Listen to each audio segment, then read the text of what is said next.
फिर कुछ लोग आए, उन्होंने बताए कि नहीं, इन्होंने तो वो पाताल पानी में टंटा मामा को फेंक दिया। भाइयों, पाताल पानी में भी टंटा मामा की कब्र नहीं है। जबलपुर के सेंट्रल जेल में भी टंटा मामा की कब्र नहीं है। नागपुर के सेंट्रल जेल में भी टंटा मामा की कब्र नहीं है। तो मेरा एक सवाल है, इस देश में गांधी की कब्र मिलती है, इस देश में सावरकर की कब्र मिलती है, इस देश में बाबा अम्बेडकर की कब्र मिलती है, इस देश में डकैतों की कब्र मिलती है, इस देश में दलालों की कब्र मिलती है। टंटा मामा की कब्र क्यों नहीं मिली? कहां लाया गया?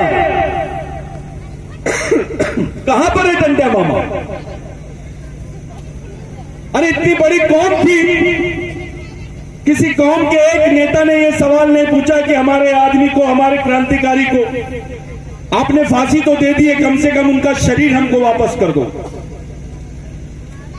यह सवाल किसी ने नहीं पूछा। ये आज रहस्य का जमाना, रहस्य बन गया है ये बात।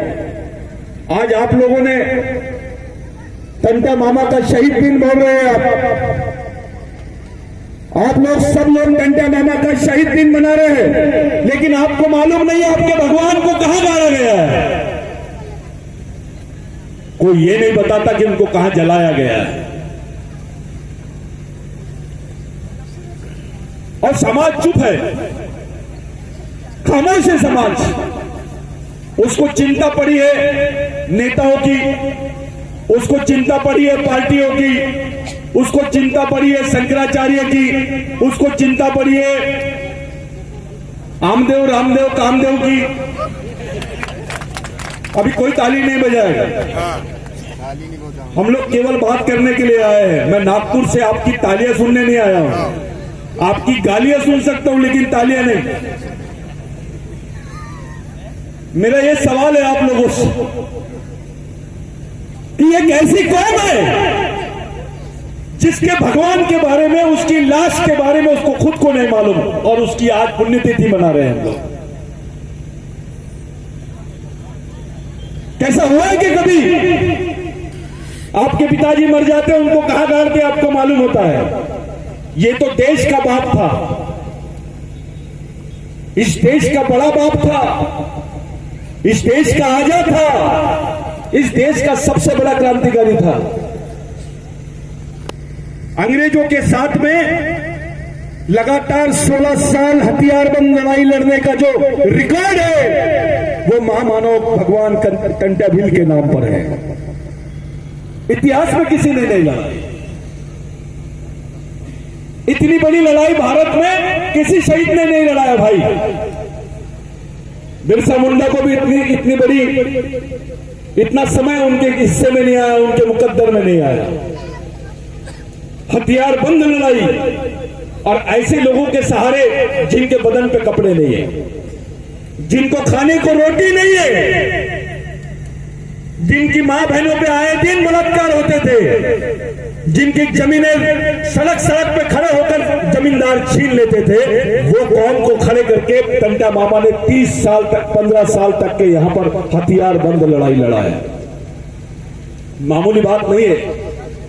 टंटा मामा का नाम कोई शाहरुख खान का नाम नहीं है, कोई आमिर खान का नाम नहीं है, किसी भगवान का नाम नहीं है। ये भगवान का भी भगवान है। मैं आपसे पूछता हूं, मैं ऐसा क्यों बोल रहा हूं? हमारे लिए शंकराचार्य उतना महत्व का नहीं है, हमारे लिए कोई धर्मगुरु उतना महत्व का नहीं है। हमारे लिए ये लोग इसलिए महत्व के हैं क्योंकि आपके बदन पे कपड़े हैं, ये टंटा मामा की देन है। आपके पास में जमीन है, ये टंटा मामा की देन है। आपके पास में नौकरी है, ये भी टंटा मामा की देन है। इस दुनिया में अगर भगवान है तो चलो किसी भी भगवान के पास, सुपरहिट भगवान के पास चलते हैं। और उसको बोलते कि चलो ये बेचारे बेरोजगार आदिवासी बच्चे हैं, ये बेरोजगार हमारी माँ बहनें जिनके बदन पे कपड़े नहीं है, जिनको खाने को रोटी नहीं है, इनका इंतजाम कर दो। भगवान के भी बस की बात नहीं है। जो बात भगवान के बस की नहीं थी वो टंटा मामा ने करके बताया है। आप अपने बाप से पूछो और उनके बाप से पूछो कि आपके पास जमीन कहां से आई। पहला सवाल, आपके पास जमीन कहां से आई और ये जमीन किसने दिया आपको? राम भगवान ने दिया, कृष्ण भगवान ने दिया, किसी और भगवान ने दिया? कौन से भगवान ने तुमको जमीन दिया, थोड़ा बताइए। मैं ये सवाल इसलिए पूछ रहा हूं कि आदिवासी की जिंदगी जमीन के बगैर अधूरी है, उसकी संस्कृति जमीन के बगैर अधूरी है, उसकी पहचान जंगल के बगैर अधूरा है। इसलिए उसको जल जमीन जंगल से देखने का, जल जमीन जंगल के जरिए देखने का जो तत्वज्ञान बिरसा मुंडा ने बताया है, वो तत्वज्ञान बुनियादी तौर पे टंटा मामा का तत्वज्ञान है। मेरे भाइयों, मैं आप लोगों से पूछता हूं, आपको मालूम है आपको क्या बोलते थे पहले? गुनेगार जमात बोलते थे, गुनेगार जमात। गजानन दादा ने यहां पर आके बोला कि ये टंटा मामा के डकैत कौम के लोग हैं, अब डकैती होंगे यहां पर। ये टंटा मामा के पहले भी डकैत बोलते थे, टंटा मामा कोई नहीं बोलते थे। वो तो क्रिमिनल ट्राइबल एक्ट था, उसमें बिल पास किया गवर्नमेंट ने कि जो लोग अंग्रेजों के खिलाफ में, जमींदारों के खिलाफ में, यहाँ के पंडितों के खिलाफ में बगावत कर रहे हैं, ऐसे लोगों को क्रिमिनल ट्राइबल बोला जाए, गुनेगार जमात बोला जाए। पूरे विश्व के आदिवासियों के इतिहास में ऐसा पन्ना कहीं नहीं मिलता है जहां पे ऐसा लिखा गया हो कि ये क्रिमिनल ट्राइब है, इसको मार दो, इसको मारने के बाद उसकी सजा नहीं होगी। इसको देखते से गोली मारने की बात थी परमार दादा, याद रखो। किसी कौम के खिलाफ में यह कानून पास नहीं हुआ जो आदिवासियों के खिलाफ में हुआ है। उसमें से भील भिलाला बारेला ये एक कौम है। मेरे को शर्म आ रही है भील भिलाला बारेला बोलने के लिए। मेरे को एक जन ने आते आते अभी एक सवाल पूछा, मैं चाय की दुकान पे खड़े रहा, नागपुर से जब निकला था। अरे भाऊ बोले कहां जा रहे हैं? मैंने बोला यार भगवान टंटा भील की पुण्यतिथि है, वहां जा रहा हूं। अरे भील समाज का बहुत बड़ा मेला होगा बोले वहां पर, तो मला हाओ तो ये समाज कैसे एक जगह आएगा? बोले इस समाज की प्रॉब्लम क्या है? इतनी बड़ी लड़ाई लड़ रहा है, कोई भिलिस्तान की मांग कर रहा है, कोई फलाना इसकी मांग कर रहा है। मैंने बोला कोई मांग वांग नहीं, एक ही मंत्र है, सिर्फ एक ही मंत्र। अपने दिल से भील भिलाला बारेला का अलगाव निकाल दो। ये एक ही खून के लोग हैं, एक ही डीएनए है इनका। ये जो आप लोग आपस में जातिवाद करते हैं ना, ये बीमारी की जड़ है। इसको मर्दानगी नहीं बोलते, इसको सामाजिकता नहीं बोलते, इसको जातिवाद बोलते हैं, इसको ब्राह्मणवाद बोलते हैं। तो मेरे भाइयों, मैं ये बताना चाह रहा था कि आपके लिए किस व्यक्ति ने जमीन दिया, ये बड़ी बात है या नहीं? बोलिए, मोदी जी को जमीन देते क्या? हमारे मामा जी को बोलो, यहां के मुख्यमंत्री मामा है और हमारा भी एक मामा है। कौन सा मामा असली है अभी तय हो जाएगा।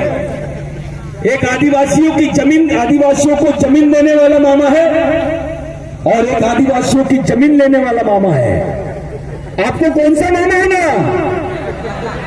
असली होना कि नकली होना?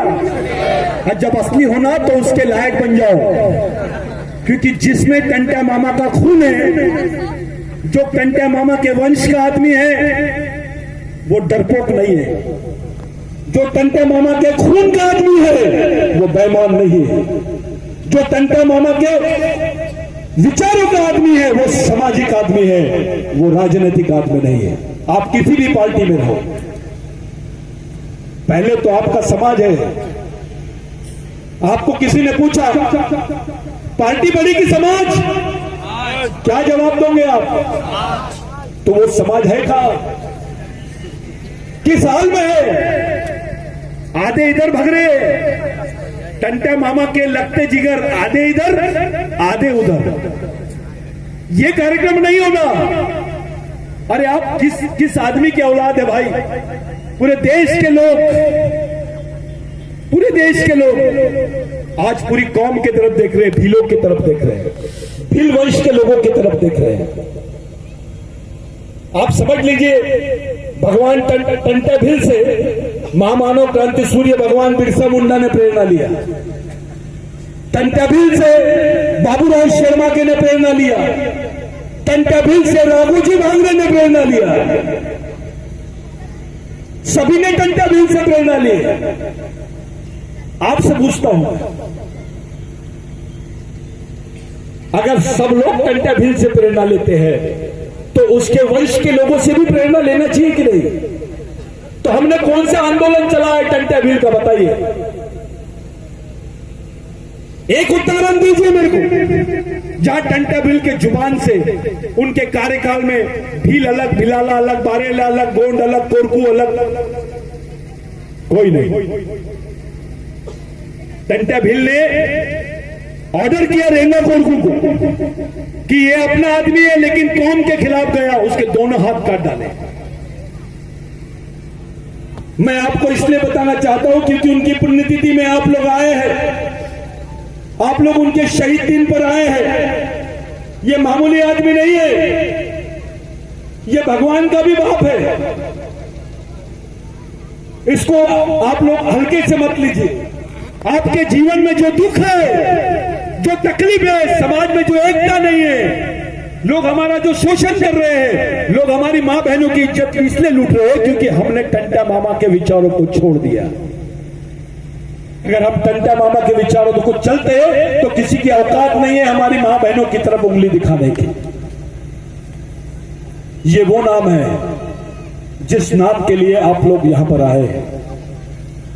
मेरे भाइयों, मेरा पहला सवाल आप अपने दिमाग में रखे जाना कि आखिर टंटा मामा को गायब कहां किया गया, कहां रखा गया टंटा मामा को, और क्या कारण था कि टंटा मामा की बॉडी को गायब किया गया? इसको खोजो, इस पर समझो, इस पर बात करो। टंटा मामा को गुंडा बोला गया, टंटा मामा को डकैत बोला गया, टंटा मामा को लुटेरा बोला गया।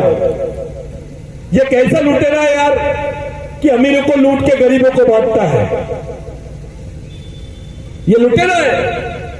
जो गरीबों की जमीन उसको वापस दिलाता है वो लुटेरा है। जो किसी गरीब को उसकी मजबूरी